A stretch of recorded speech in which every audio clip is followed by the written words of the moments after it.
News room live में आपका स्वागत। मैं राहुल ओझा आपके साथ। देखिए, मोतिहारी से इस वक्त की बड़ी खबर सामने आ रही है, जहां पर एक बेकाबू स्कूल बस ने एक शख्स को टक्कर मार दी है।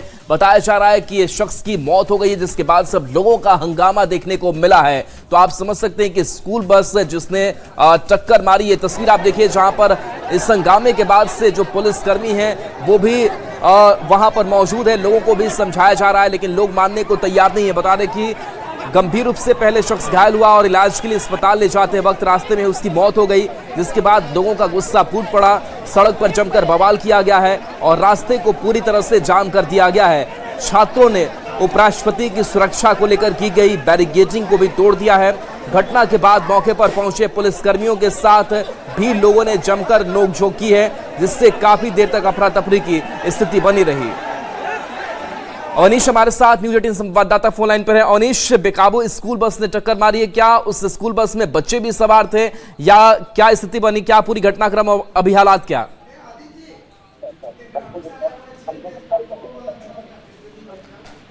अवनीश, आवाज पहुंच पा रही है आप तक? क्या घटना हुई है?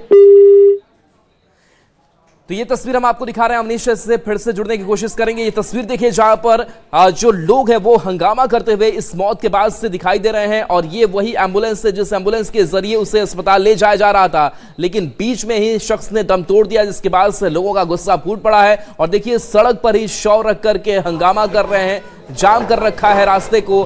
पुलिस भी मौके पर पहुंची है, अफरा तफरी का माहौल है। और देखिए, लोग यहीं पर लेटे हुए हंगामा करते हुए दिखाई दे रहे हैं और न्याय की मांग कर रहे हैं। बताया जाता है कि स्कूल बस थी, स्कूल बस अनियंत्रित थी, तेज रफ्तार में थी, बेकाबू थी और उसी ने शख्स को कुचल दिया। अवनीश हमारे साथ जुड़ गए फिर से फोन लाइन पर। अवनीश, क्या पूरी घटनाक्रम सामने आई है और अभी उस सड़क की स्थिति क्या है जहां पर लोगों ने जमकर हंगामा किया है? बिल्कुल, देखिए, एक अनियंत्रित बस ने एक बीसीए के छात्र को टक्कर मार दी और टक्कर मारने से वो घायल हो गया। इलाज के लिए ले आते समय उसकी मौत हो गई और मौत के बाद उसके परिजन और छात्र संगठन के लोग और कॉलेज के छात्र जो है उग्र हो गए और एलएनडी कॉलेज के बाहर जमकर हंगामा किया। शव को सड़क पर रखकर हंगामा किया और उपराष्ट्रपति के सुरक्षा को लेकर जगह जगह पर जो बैरिकेडिंग लगाई गई थी, उस बैरिकेडिंग को भी तोड़ दिया है। और अब जो है मामला शांत हो गया। थोड़ी देर पहले ही पुलिस ने जो है शव को जो है सदर अस्पताल लाई है पोस्टमार्टम कराने के लिए। हंगामा को शांत कराया है। काफी संख्या में छात्र वहां जुट गए थे और पुलिस के साथ धक्का मुक्की भी जमकर हुई, नोक-झोंक हुआ। और उसके बाद जिला प्रशासन के कड़े रुख के बाद जो है वो शव को मोतिहारी सदर अस्पताल पोस्टमार्टम के लिए लाया गया। अभी मामला शांत है, लेकिन परिजन जो है सदर अस्पताल पहुंचे हैं शव को पोस्टमार्टम कराने के लिए। और यहाँ भी जो है उनकी नाराजगी जो है वो देखी जा रही। लगातार वो लोग उग्र हो रहे हैं। प्रशासन से कई उन्होंने डिमांड रखी है। इस स्कूल बस में बच्चे भी थे या फिर स्कूल बस खाली थी? देखिए, उसमें स्कूल में बच्चे नहीं थे, बल्कि स्कूल बस खाली थी। कुछ लोग उसमें बैठे जरूर थे। पुलिस इसकी भी जांच में जुटी है कि आखिर वे बैठे कौन कौन लोग थे। ड्राइवर ने शराब का सेवन किया था, ड्राइवर के पास लाइसेंस है या नहीं है, बिल्कुल पुलिस जांच करे। चलिए, अवनीश हमारे साथ बने रहिए, अगली खबर पर तुरंत वापस आ रहे हैं।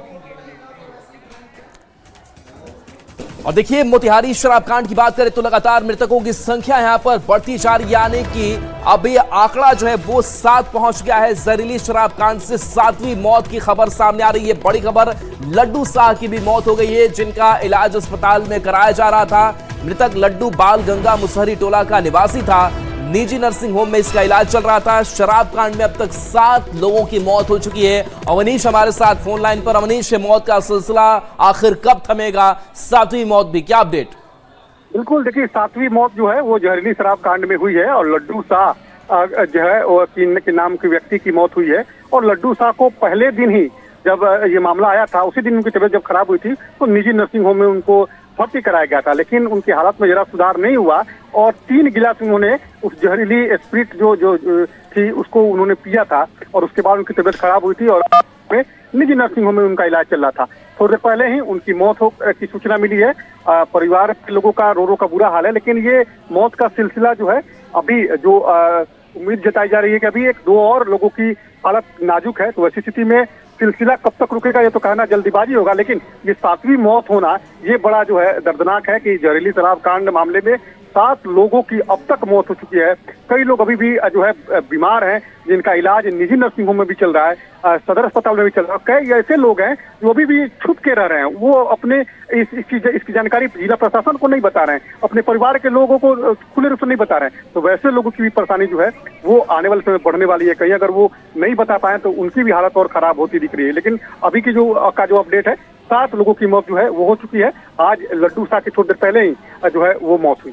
जी चलिए, शुक्रिया अवनीश इस अपडेट के लिए आपका। तो देखिए, अब तक 7 लोगों की जो मौत है वो हो चुकी है और लड्डू शाह की जो मौत है वो अभी हुई है। इसके साथ साथ हम आपको जो मौत की एक घूट बांटी गई है, जहरीली जाम ने जो जान ली है, उसमें कौन कौन से लोग हैं मृतकों में, उनकी भी तस्वीर हम आपको दिखा रहे हैं। 2 अप्रैल से सिलसिला शुरू होता है, चंदू कुमार की मौत होती है। उसके बाद से 2 अप्रैल को ही प्रमोद यादव की भी मौत की खबर सामने आ जाती है।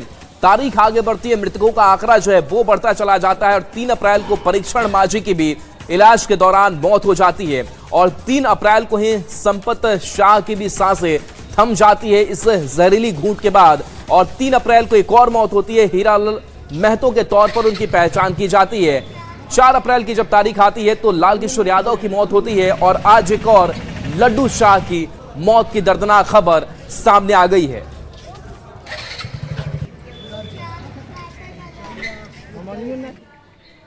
चलिए बढ़ेंगे आगे, बांका से बड़ी खबर जहां पर सड़क हादसा सामने आया है और इस सड़क हादसे ने 3 की जान ले ली है। पुलिस मामले की तफ्तीश करने में जुटी हुई है। तो बड़ा हादसा बताया जा रहा है कि 2 गाड़ियों के बीच यहां पर टक्कर हुई, कार बाइक की आमने सामने टक्कर हुई और इस हादसे में बाइक सवार 3 युवकों की मौत हो गई है। मृतकों में रुपेश, सुरेन और बालेश्वर शामिल हैं।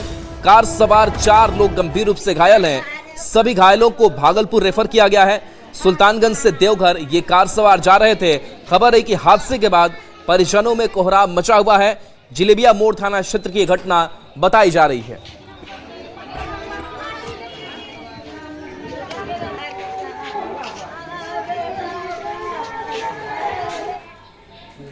और देखिए, बड़ी खबर समस्तीपुर से है जहां पर एक शिक्षक के आत्महत्या की खबर सामने आ रही है। बताया जा रहा है कि उन्होंने फंदा लगाया और फंदे पर लटक कर इस शिक्षक ने जान दे दी है। बता दें कि खुदकुशी की आशंका जताई जा रही है। परिजनों ने पारिवारिक विवाद और प्रेम प्रसंग में खुदकुशी की बात कही है। पिता ने एक महिला शिक्षिका पर दबाव और प्रताड़ना का आरोप लगाया है। पुलिस ने शव का पोस्टमार्टम कराकर जांच शुरू कर दी है। तो समस्तीपुर से बड़ी खबर जहां मुसरी घरारी थाना क्षेत्र में एक शिक्षक द्वारा फंदा लगाकर आत्महत्या करने का मामला सामने आया है। घटना हरपुर इलौथ स्थित एक फ्लैट की है। मृतक तरुण कुमार वैशाली निवासी थे और रामपुर केशवपट्टी स्कूल में शिक्षक थे।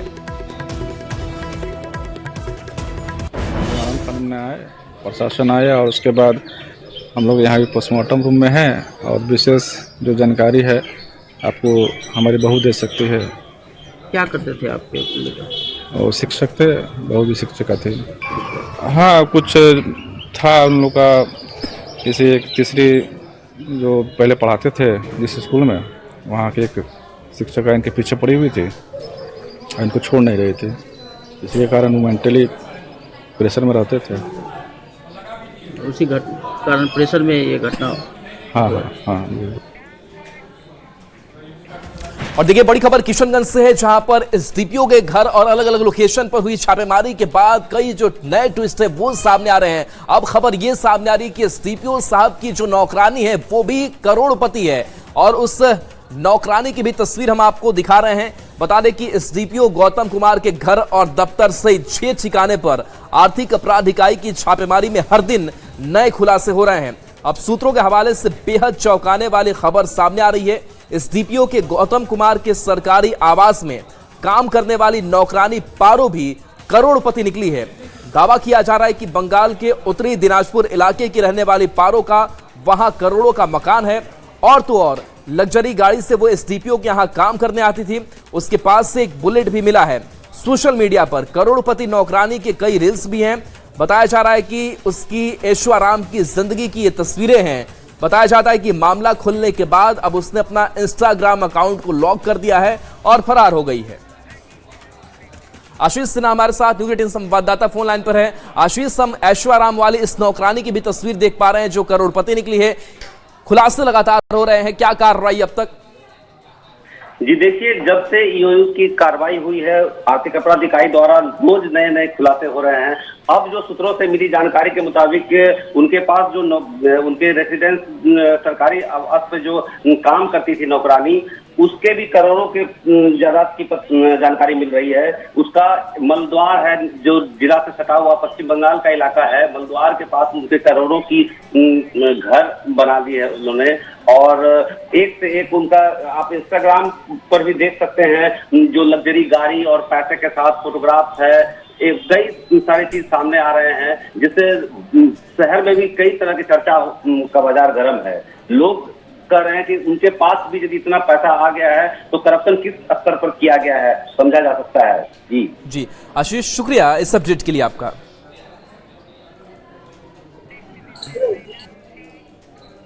चलिए बात मौसम और प्राकृतिक मार्ग की कर लेते हैं। केदारनाथ धाम, जहां पर एक बार फिर से बर्फबारी हो रही है और बर्फबारी की वजह से सफेद सी चादर बिछी हुई चारों तरफ नजर आ रहा है। ये बर्फबारी की तस्वीर आप देख लीजिए, जहां केदारनाथ धाम में कई फीट बर्फ जम गई है और पूरी केदार घाटी की अगर बात करें तो यहाँ पर चारों तरफ बर्फ ही बर्फ नजर आ रही है। कड़ाके की ठंड है। वहीं 22 अप्रैल से केदारनाथ धाम की यात्रा शुरू होने वाली है और इन दिनों प्रशासन की टीम केदारनाथ में साफ सफाई का काम कर रही है। लेकिन एक बार फिर से बर्फ गिरने से प्रशासन की मुसीबत बढ़ गई है। अब फिर से धाम में बर्फ को हटाने का काम किया जाएगा।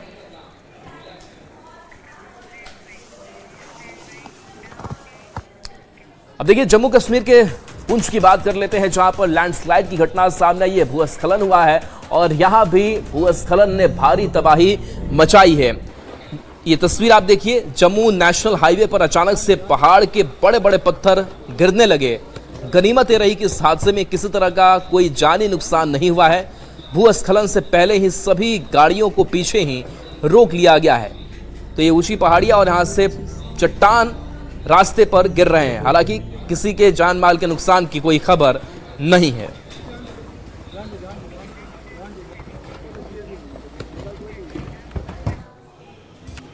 और देखिए, केदारनाथ धाम की कपाट जो है वो 22 तारीख से खुलने जा रहे हैं। इसको लेकर के अब तैयारियां जो है वो भी अब शुरू हो चुकी है और कैसे यहां पर जो भक्त पहुंचे उनको आसानी से यहां तक का सफर कराया जा सके, हेलीकॉप्टर सेवा भी कैसे दी जा सके, इसके लिए पूरी तैयारियां की जा रही है।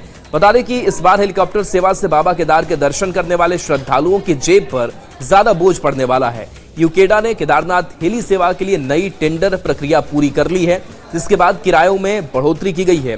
खबर ये सामने आ रही कि गुप्तकाशी से केदारनाथ के लिए उड़ान भरने वालों को एक तरफ का किराया 6,077 रुपए और फाटा से 4840 रुपए और सिरसी से 3,043 रुपए प्रति व्यक्ति किराया रखा गया है। वर्षों की भांति इस वर्ष भी Uttarakhand civil aviation development authority द्वारा टेंडर प्रक्रिया को पूर्ण करते हुए गुप्तकाशी से 2 ऑपरेटर, फाटा से 4 ऑपरेटर और सिरसी से 2 ऑपरेटर्स को फ्लाइंग करने की अभी एक प्रोविजनल अनुमति दी गई है। इसके उपरांत इनके हेलीपैड्स का निरीक्षण यूकाडा और डीजीसीए की जॉइंट टीम द्वारा किया जाएगा और उनके हेलीपैड को फिट मानते हुए उनको उड़ान के लिए अनुमति यात्रा से पूर्व दी जाएगी। चूँकि आप गुप्तकाशी से देखेंगे तो गुप्तकाशी से बहुत अधिक बढ़ोतरी नहीं हुई है किराए की। फाटा सेक्टर में सबसे अधिक बढ़ोतरी हुई है, जिसमें किराया लगभग 10,000 के आसपास है। सिरसी में किराए में कुछ कमी आई है और बाकी तीनों सेक्टर को मिलाएंगे तो किराया जो है उसमें केवल फाटा में ही बढ़ोतरी हुई है। देखिए, झारखंड गठबंधन में लगातार टकराहट देखने को मिल रही है। जेएमएम कांग्रेस के बीच बन नहीं रही है और इसको लेकर के अब सियासी बयानबाजी जो है वो भी तेज हो चली है। इस बीच खबर है कि एक और जेएमएम ने कांग्रेस को आड़े हाथ लिया तो वहीं अब आरजेडी ने भी कांग्रेस पर तीखा हमला बोला है। झारखंड सरकार के मंत्री संजय प्रसाद ने कांग्रेस पर तीखा हमला बोलते हुए कहा कि गठबंधन को बेहतर तरह से चलाने के लिए कांग्रेस को सेक्रीफाइस करना पड़ेगा। कांग्रेस गठबंधन को लेकर नहीं चलती है, अंतिम समय में खेल कर दी जाती है। इसी वजह से गठबंधन में परेशानी हो रही है। कांग्रेस को समझना होगा कि छोटी पार्टियों को साथ लेकर चलना ही होगा। तरह से बिहार में ठीक है, जो भी कारण हो, हम कारण में नहीं जाना चाहते हैं। अगर जेएमएम को 2-4 सीट भी मिल जाता तो जेएमएम एक तरह से आपका मजबूत पार्टनर तो रहता ना, तो कहीं ना कहीं दिक्कत तो हुई है, ये हम लोगों ने भी एहसास करते हैं दबे जुबान में, इसके कहीं कोई बात नहीं है। लेकिन जो सिस्टम, जो बातें आया है और जिस तरह से कांग्रेस ने लास्ट आवर में जाके इस तरह से गेम करता है, तो वहाँ छोटे दल को तो आहत पहुँचता है। तो कहीं ना कहीं जब आहत पहुँचेगा तो भाई वो भी तो अपने पार्टी को मजबूत करने के लिए सोचेगा। देखिए, संजय यादव के बयान पर अब बाकी जो प्रतिक्रियाएं हैं वो भी सामने आई है और इस बीच कांग्रेस का भी ये कहना है कि बिहार में आरजेडी ने क्या किया, आरजेडी ने भी वो जगह जो है वो कांग्रेस को नहीं दी थी और इस तरीके से लगातार नेता एक दूसरे पर ही आरोप प्रत्यारोप लगा रहे हैं। मुक्ति मोर्चा आसाम में लड़ रही है चुनाव, वो अपने संगठन का विस्तार कर रही है। हर राजनीतिक दल का यह अपना तकाजा होता है, लेकिन अब बेचैन हो गई है राष्ट्रीय जनता दल। भाई, बिहार में आप बड़े भाई की भूमिका में थे, तो आपने बिहार में क्यों नहीं झारखंड मुक्ति मोर्चा को सीट दिया? आप माननीय मंत्री जी अपने पुत्र को फ्रेंडली फाइट करवा दिया। कौन सी खबर है? और जिसका यह परिणाम हुआ कि आपके पुत्र भी हारा और गठबंधन भी हारी।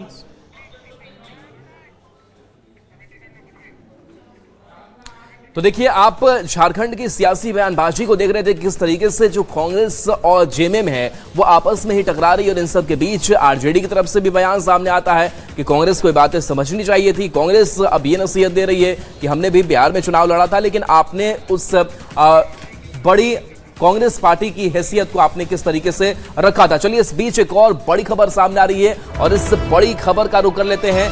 जंग से जुड़ी हुई एक खबर है जहां A-15E के 2 पायलट लापता बताए जा रहे हैं और खबर है कि मरने वालों की संख्या बढ़कर अब 6 हो गई है। तो बड़ी खबर इस वक्त की सामने आ रही है जहां ट्रंप को इसकी जानकारी भी दे दी गई है। तो जंग का ये 36वां दिन व्हाइट हाउस ने विमान गिरने की पुष्टि की है।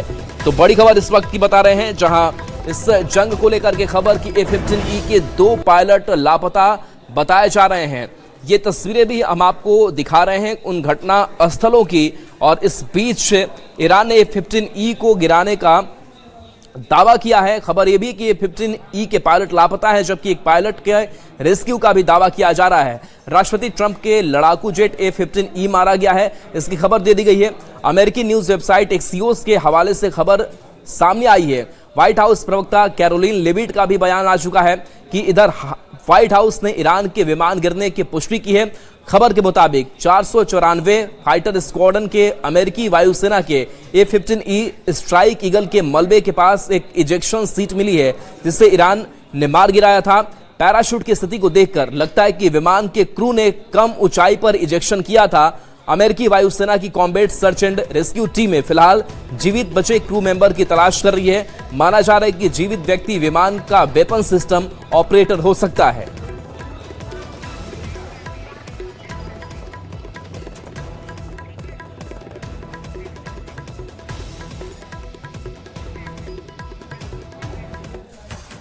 और देखिए, इधर इस हमले के बाद से और अमेरिका ने भी अब जो अपनी रणनीति है उसमें उसने बदलाव किया है और कहा जा रहा है कि ट्रंप की तरफ से जो जानकारी पहुंचाई गई है उस बीच इजराइल का यह बड़ा फैसला सामने आया है और रिपोर्ट के मुताबिक इजराइल ने ईरान पर अपने कुछ प्लान्ड हमलों को टाल दिया है। वजह साफ है कि यूएस के सर्च और रेस्क्यू ऑपरेशन में कोई बाधा न आए। बताया जा रहा है कि जिस जेट को ईरान के ऊपर मार गिराया गया था उसमें 2 क्रू मेंबर सवार थे और अब अमेरिकी फोर्सेज उनकी तलाश में जुटी हुई है। देखिए, इजराइल के कई शहरों पर ईरान का एक साथ हमला, बड़ी खबर बता रहे हैं इस जंग से जुड़ी हुई जहां ईरान ने इजराइल पर मिसाइलों की बारिश की है। इजराइल के कई शहरों में जोरदार धमाके देखने को मिले हैं।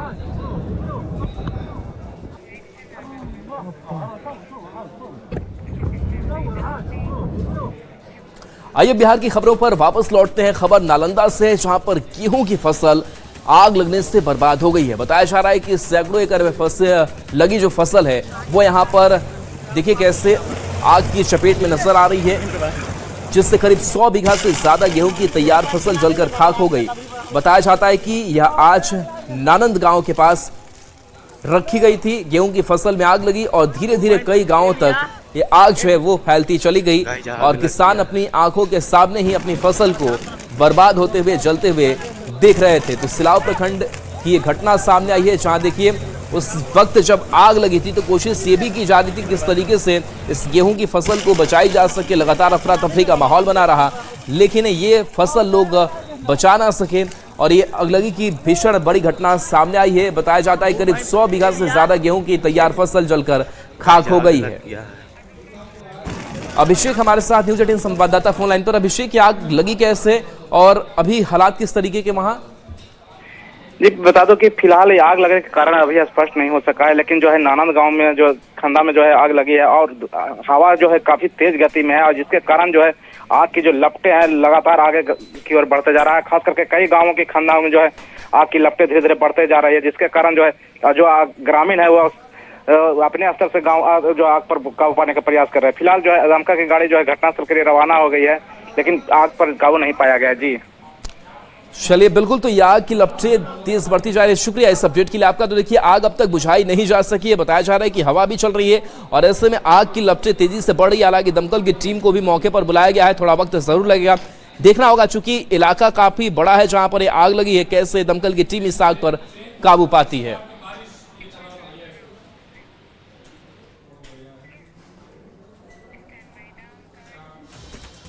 और देखिए, सासाराम से इस बीच बड़ी खबर है जहां पर एक महिला को सांप ने काट लिया। सांप के डसने के बाद से इस महिला को वहां अस्पताल में पहुंचाया गया, जिसके बाद से सांप लेकर ही अस्पताल ये परिजन पहुंच गए थे और वहां डॉक्टरों ने सांप की पहचान के आधार पर तुरंत इलाज शुरू किया।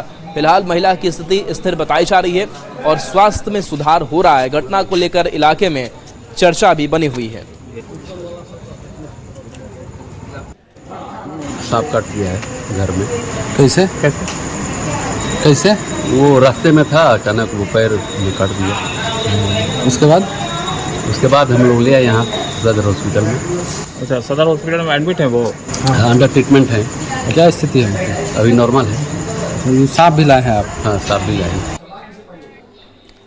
देखिए, एक तरफ मोतिहारी में लगातार शराब से मौतों का सिलसिला जारी है तो दूसरी तरफ ट्रेन के छत के तहखाने में बड़ी मात्रा में शराब छुपा करके लाई जा रही थी, जिसका भांडाफोड़ किया गया है, जिसको पकड़ा गया है। ये तस्वीर आप देख रहे हैं जहां माफिया दिल्ली से बिहार में शराब तस्करी के लिए ट्रेनों के छत में गुप्त तहखाने का इस्तेमाल कर रहे हैं। इसका खुलासा तब हुआ जब आनंद विहार से चलकर रक्सौल जंक्शन आने वाली सत्याग्रह एक्सप्रेस कप्तानगंज पार कर रही थी, तभी अचानक ट्रेन के छत से शराब की बारिश होने लगी। ट्रेन के छतों से शराब की बारिश देख कुछ यात्रियों ने इसका वीडियो बनाया। ट्रेन में स्पॉट कर रही पुलिस भी शराब माफियाओं के इस चतुराई से हैरान रह गई। बता दें कि शराब माफियाओं ने दो बोरियों के बीच के हिस्से में बाथरूम के पास गुप्त तहखाना बनाकर शराब को छिपाया था, लेकिन शराब माफिया की किस्मत खराब थी। ट्रेन की गति तेज होने के कारण ट्रेन की छत में छुपाए गए शराब एक एक कर नीचे गिरने लगी। अब पुलिस मामले की जांच कर रही है।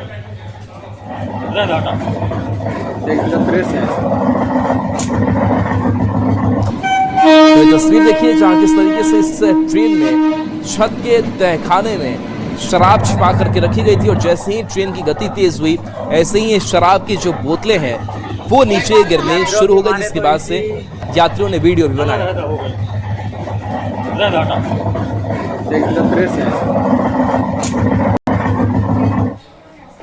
अब बात राजस्थान की कोटा पुलिस की करते हैं, जिसको बड़ी कामयाबी मिली है और एक बड़ा जो ठग है वो शिकंजे चढ़ा है। बताया जा रहा है कि इसने काफी अकूत संपत्ति अपने ठगी के जरिए बनाई है, जिसकी गिरफ्तारी की गई है। ऐसे शातिर महाठग के साम्राज्य पर पुलिस ने चोट की है, जिसने अकेले अपने दम पर पूरे प्रदेश को हिलाकर रख दिया था।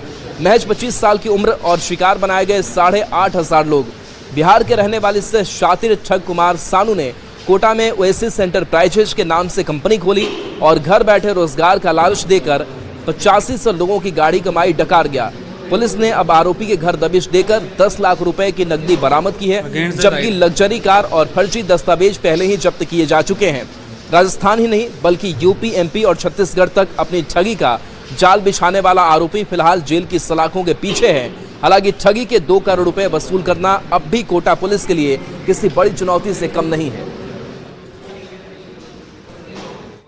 नकद रिकवरी भी हुई है और जो पैसा उस व्यक्ति ने खर्च किया है वो भी 107 BNS भारतीय न्याय संहिता के जो न्याय सुरक्षा संहिता के जो प्रोविजन है उसके तहत उसके बारे में भी कानूनी प्रक्रिया की जा रही है। तो उसकी प्रोसीड ऑफ क्राइम है, यानी अपराध से उसने कमाई हुई जो संपत्ति है उसको भी इस नए प्रोविजन में हम लोग कन्फिस्केट करेंगे कानूनी तरीके से। और जो पीड़ित लोग हैं उनसे ये डिटेल लिया जा रहा है कि किस किस व्यक्ति के कितने पैसे रिटर्न हो गए थे, कितने पैसे रिटर्न नहीं हुए थे। और चलिए छोटे से ब्रेक का वक्त है, जल्द वापस आते हैं।